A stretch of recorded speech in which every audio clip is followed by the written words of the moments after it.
Finally আমরা পাটুয়া trek ব্রিজে চলে আসলাম, যেখানে আমাদের শেষ গন্তব্যস্থল। এটা হচ্ছে পাটুয়া ট্রেক ব্রিজ।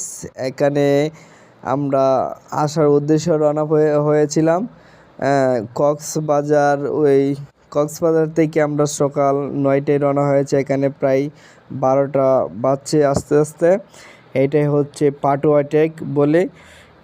এটা অনেক সুন্দর একটা জায়গা। এখানে মূলত পাহাড়, এখানে গোসল করা যায় না, সেজন্য আমরা আসলে গোসলের উদ্দেশ্যে নামি নাই। কিছু ছবি তুলবো এবং পাথরগুলো দেখবো। এখানে মূলত অনেক বড় বড় ঢেউ আসে, পাথরের উপরে দাঁড়িয়ে থাকা যায় এবং খুবই সুন্দর। এই যে দেখেন ঢেউগুলা।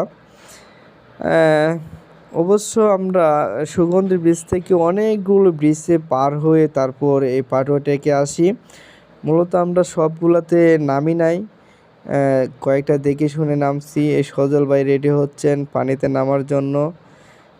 আমি জুতো নিয়েই নামছি। এখন আমি একটু সামনের দিকে যাব।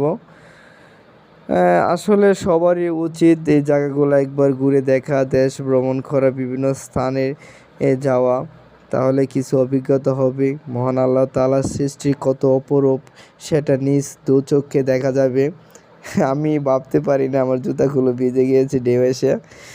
আসলে আমাকে বড় ভাই বলছিল জুতাগুলো খুলে যাও, কারণ ঢেউ আসতে পারে যে কোনো মুহূর্তে।